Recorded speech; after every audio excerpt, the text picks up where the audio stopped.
Katie, you made an awesome recommendation. Which, by the way, is a word that I think I need to just work into my everyday vocabulary. Il y a 3 livres.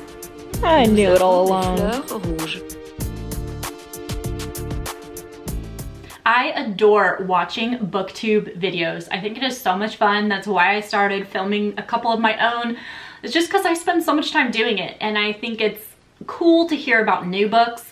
I love seeing people's reactions to books that I have read. One of the booktubers I have really been enjoying is Katie Colson. She has such a fun, chaotic energy that is really contagious, and I love seeing her passion for books and reading. She posted her best books of 2021 video recently, and she definitely influenced me, and I want to read her #1 book of the year. And that book is Dowry of Blood. I got it through my library on the Libby app, so I downloaded it to my Kindle app on my iPad, and that's how I'm going to be reading it. In watching her video, Katie says that she listened to the audio and she ranked it like a 4.5 stars, but then she immediately bought and read the physical copy, and it was, quote, 5 stars shooting into the sun. So with an endorsement like that, how could you not want to experience this book for yourself?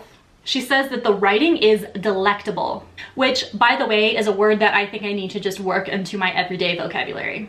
And that the impact was so much greater on the physical read than listening to it, so that's why I decided to read it in this format. From her review, it sounds like I can expect a Dracula retelling, and there are going to be elements of obsession, desire, manipulation. It sounds really, really good. I love the way she described it, just enough detail to make me very interested, and I know that I'm going to be paying attention to the writing style in this read. She also said that there are 2 characters. I think their names are Constanta and Magdalena. But Katie said that these were 2 of her favorite characters of the whole year. And so I'm really going to be keeping an eye out for those 2 and seeing what they get into. So between the high praise for these 2 characters and the writing style, I am ready to dive in. Let's get started. All right, let the journey begin.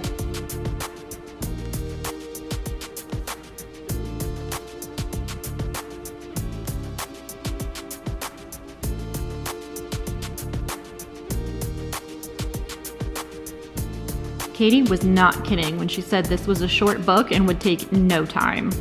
I should be able to finish this pretty quickly. Apparently now I have a beagle butt to keep me company for this read. But this is coming in strong for like first lines of a book. Like, that is some pretty intense stuff happening just in the very, very start.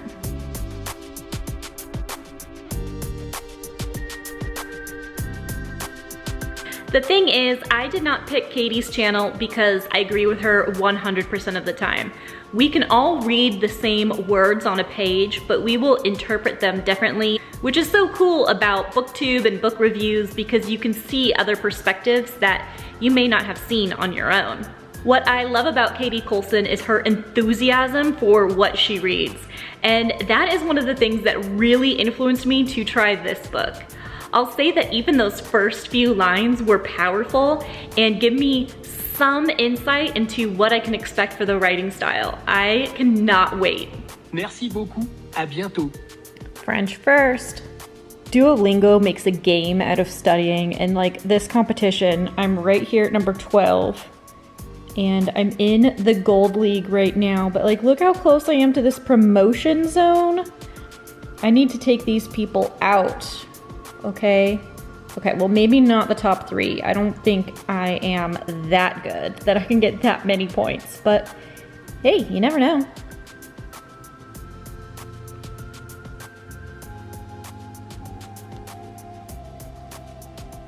I don't know how to find friends on Duolingo, but this is me, so if you're on here, let's be friends. We can cheer each other along. Ending this Duolingo session in the promotion zone. Look at that.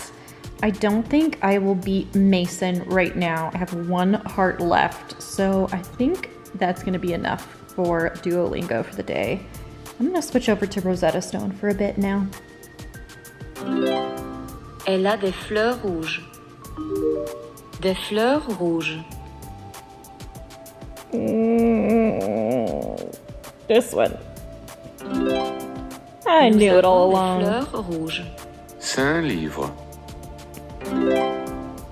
6 filles.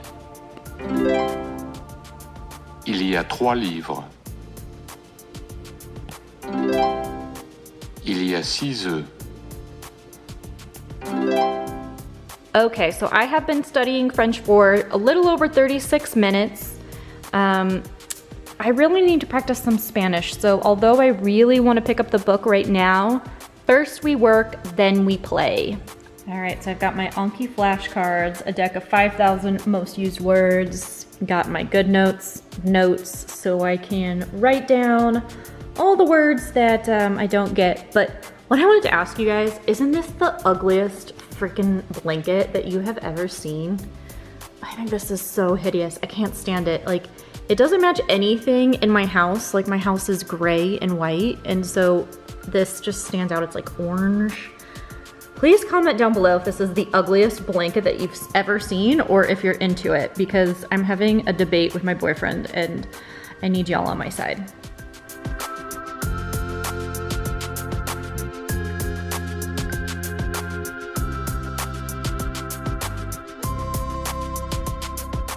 Last night I finished Dowry of Blood by ST Gibson, and it was really good. Katie speaks the truth. Dowry of Blood is about a vampire, presumably Dracula, and his wives.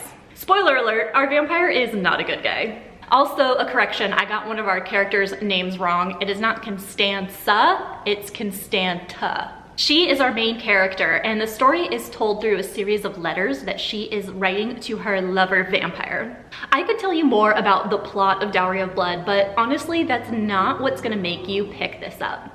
This is not really a book that you can tear through super quickly or listen to the audiobook at 3 times the speed. I mean, you could. It's not a long book, so it wouldn't take you a lot of time.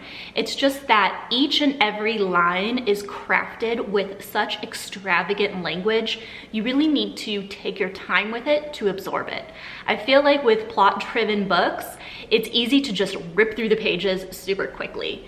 While this has a very interesting plot around vampires and obviously murders and drinking blood, that's not what keeps you turning the pages. It is how it is written. Por ejemplo, you could say that Constanta was imprisoned and suffering from Stockholm Syndrome, but instead it was written like this. You seem to me a fire burning in the woods. I was drawn in by your enticing, smoky darkness, a darkness that still turns memories of safety, of autumn, of home. I touched you the way I would touch any other man, trying to make my eager presence known and inscribe some sense of intimacy between us. But it was like grasping at a flame.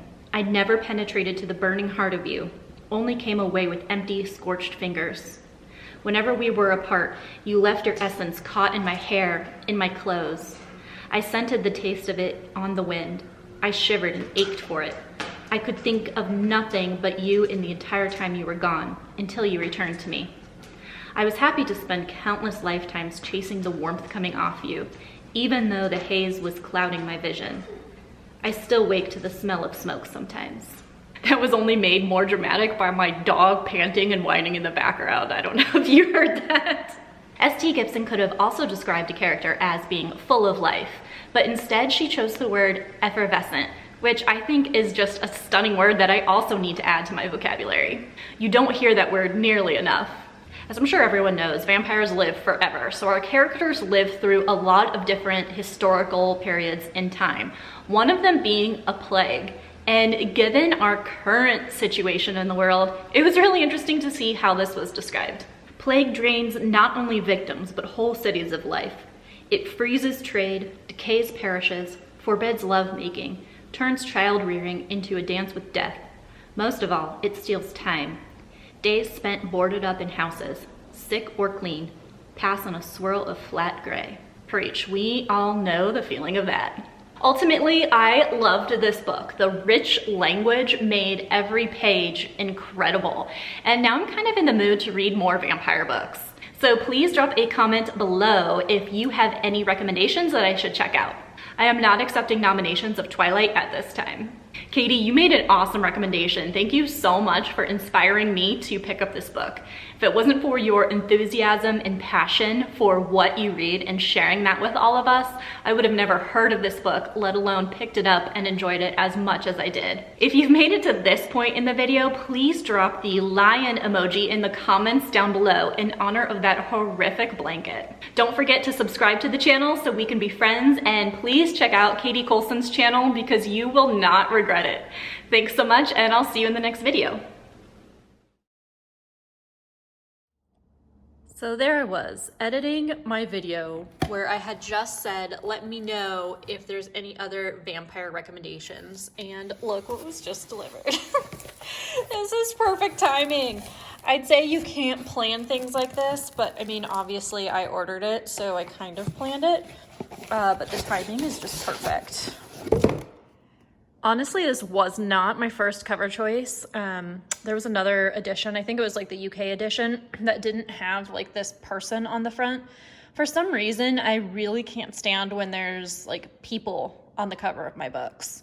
But this one was like on sale for $14 on Amazon, whereas the cover that I wanted was still like close to $30.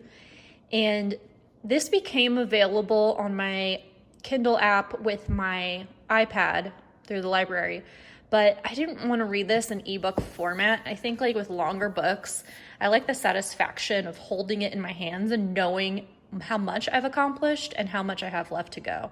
So since this is such a long book, that's why I wanted to read the physical copy, and I decided to buy it, $14. Why not?